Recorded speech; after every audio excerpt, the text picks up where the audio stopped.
is Valley News Live at 4.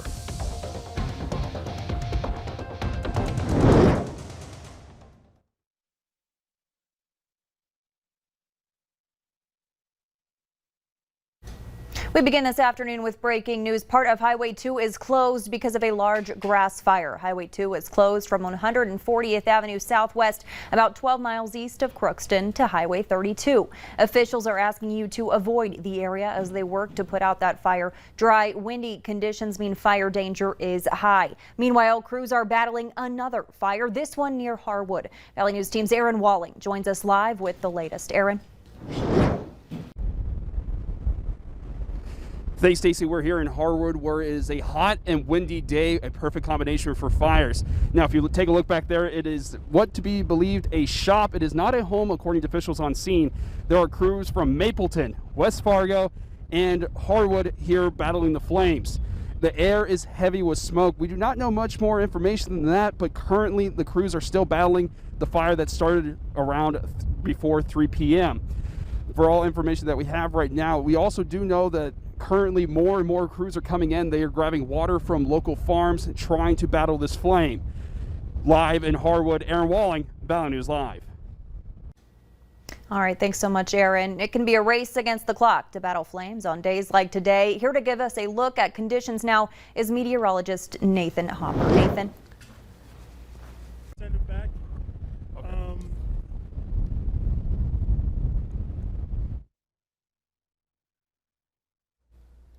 Yeah, Stacy, here's what we're looking at this hour. A fire weather warning, a red flag warning is in effect for pretty much our entire area until 1 a.m. Those dry conditions, those strong southerly winds, and of course a little bit of some warmth in the air as well.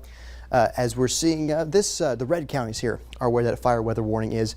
That's, again, for everybody. And of course, with the wind, we're seeing those temperatures, we have a high wind warning in effect for our western neighborhoods and a wind advisory in effect for counties along and east of I-29. You can see there it is right there. There's that wind advisory up and from Grand Forks down through Fargo. So again, fire conditions dangerous for this evening.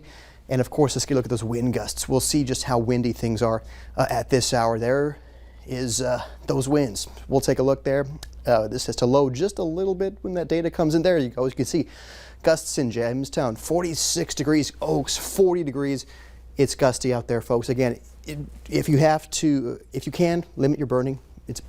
I would say don't do it, please, because this is exactly where we see the dry conditions and those fires spread quickly. So, Stacy, of course, that's where we're watching dangerous fire conditions for this evening. Of course, we'll update you on that forecast for the rest of the week coming up. All right, thanks so much, Nathan.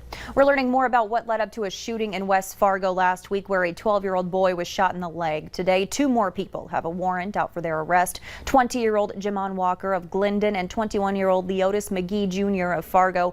Walker is also charged with conspiracy to commit aggravated assault, and McGee has been charged with aggravated assault and reckless endangerment. Deontay Taylor and Garrett Morin were arrested last week in connection to this case. Both have been charged with conspiracy to commit aggravated assault. Police say just before 9 p.m. on Sunday, March 21st, they responded to the 1500 block of 11th Avenue East for a report of a shooting. They tell us they found 5 shell casings and the victim's home had 7 bullet holes. The shooting was deemed a drive-by. Police initially said it was in retaliation to an incident that happened earlier that day. Morin said he and 3 other people drove from Moorhead to West Fargo to buy marijuana. He told investigators when they drove past the victim's home, the front seat passenger started firing rounds into that home. Charges have been changed for a teen accused of causing a crash that killed his friend last month. 21-year-old Isaiah Johnson was thrown from the car. 19-year-old Elijah Vestens was driving and died from his injuries. Vestens was originally charged with vehicular homicide, failure to report a death, and 2 underage alcohol charges. That vehicular homicide charge has been changed to manslaughter. Assistant Cass County State's Attorney told us that the charge was changed due to new evidence coming to light, but couldn't comment further. Police say a Grand Forks woman accused of beating a man with a hammer didn't know the victim. Last Thursday, around 3:30 p.m., police responded to 2339 South 17th Street. They found a 61-year-old man had been hit several times with a hammer to the point where it fractured his skull. Doctors at Altru found he may have a brain injury. 49-year-old Alana Renisati is charged with attempted murder, aggravated assault, and battery. Documents say she didn't know the victim and did not have permission to enter his home. 26 people have now been arrested after protesting the Enbridge Line 3 pipeline last Thursday. The sheriff's office says the protesters were standing along the side of Highway 17 in Lake Alice Township. About 20 were on private property. When officers asked them to leave, a few complied and the rest locked together in a circle. The remaining protesters were placed under arrest, mostly for trespassing and unlawful assembly. The protesters came to Minnesota from more than half a dozen different states. Opening statements began today in the trial of former Minneapolis police officer Derek Chauvin. He's accused of murdering George Floyd when he kneeled on his neck for about 9 minutes. The case drew national and international attention, and now it's being televised and live streamed for all to see. Michael George has the latest.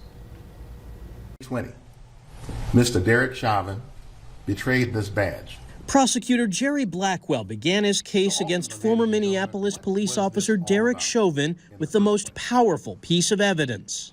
For 9 minutes and 29 seconds, the 14 jurors watched an entire bystander video of Chauvin pressing his knee on George Floyd's neck, Grinding and crushing him until the very breath, no, ladies and gentlemen, until the very life were squeezed out of him. Chauvin has pleaded not guilty to the charges of murder and manslaughter. The defense argues Floyd's death was caused by a heart condition, methamphetamine, and fentanyl. There is no political or social cause in this courtroom. But the evidence is far greater than 9 minutes and 29 seconds. Attorneys for Floyd's family kneeled before the trial began. They say this trial is a referendum on racial justice in America. This murder case is not hard. When you watch that torture video of George Floyd. Minneapolis is a city on edge. The area around the courthouse is protected by fencing and the National Guard. The protests here have been peaceful, but the fear is if Chauvin is acquitted, that could change. Among the protesters, many told us this should be an open and shut case. I have confidence in that judge. I have confidence in the jurors that this man will be convicted. People is on edge, man. They ready to do something. These people is on edge so bad. The first witnesses have already begun testifying. The trial is expected to take up to 4 weeks. Michael George, CBS News, Minneapolis. If convicted on the most serious charge of second-degree murder, Chauvin could face as many as 40 years in prison. Those sentencing guidelines suggest he would face 12.5 years. It's a day many of us have been waiting more than a year for. Every North Dakotan over 16 is now eligible to get the COVID vaccine. Vaccine providers are ramping up their distribution. Fargo Cass Public Health, Essentia Health, and Sanford, and many facilities in Grand Forks are opening up their availabilities to anyone 16 and older. FCPH will administer 5,500 doses this week. Grand Forks plans to provide 605 first doses on April 7th alone. To see how you can schedule an appointment, just go to valleynewslive.com and click on this story. All Minnesotans will be eligible to make an appointment starting tomorrow. A new study finds that the Pfizer and Moderna vaccines are highly effective at preventing COVID infection among frontline workers. CDC researchers tracked nearly 4,000 healthcare workers and first responders who were tested weekly for the coronavirus. They found the risk of infection was reduced by 90% 2 weeks after getting their second dose of the vaccine. CDC Director Dr. Rochelle Walensky discussed the study in today's White House coronavirus briefing. The study also found that people starting to get a protective effect even after the first dose, the risk of infection decreased by 80% after 2 weeks. Some say these new findings are likely to bolster arguments that the U.S. should prioritize giving Americans 1 dose of the vaccine before moving on to second doses. Moderna has shipped the 100 millionth dose of its COVID-19 vaccine to the U.S. The company made the announcement this morning. In a statement, the CEO of Moderna thanked the millions of people who have put their confidence in Moderna's science, adding that she's humbled to know that Moderna is helping address this worldwide pandemic. More than 67 million doses of the Moderna vaccine have been administered so far in the U.S. To stay on top of the latest COVID vaccine-related information, use our VNL Vaccine Tracker. It's right on the homepage of our website, or you can open your phone camera and point it at the QR code on your screen, then tap the link that pops up. Students from low-income families in North Dakota can take advantage of a new nutrition program. The Pandemic Electronic Benefits Transfer Program provides EBT cards to families with students eligible for free and reduced lunch. Families will receive benefits for days that students are distant learning at home rather than being in school buildings at around $7 per child per day.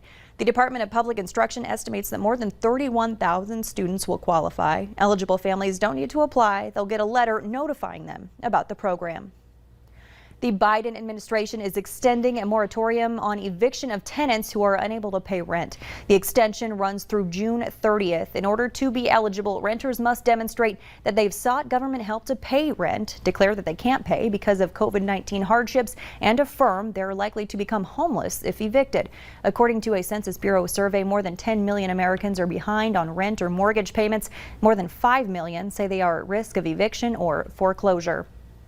Clay County residents have a new place to go to get building permits, marriage certificates, or pay their property taxes.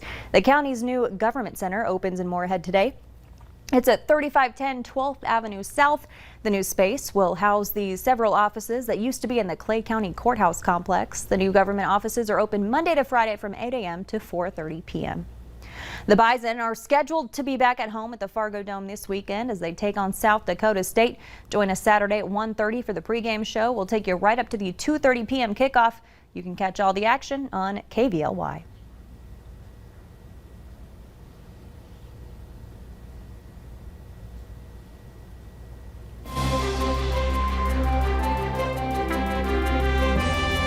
Coming up, a bar that doesn't serve alcohol. We'll show you where the trend is happening and why it's expected to grow. And in Fargo, winds will increase as we head through the evening. By 10 o'clock, expecting wind gusts upwards of 40 to 50 miles per hour in Fargo. But then also with that strong wind gusts, we're seeing temperatures cooling quickly into the 50s by 8 o'clock, then into the 30s by midnight. We'll break down that forecast next.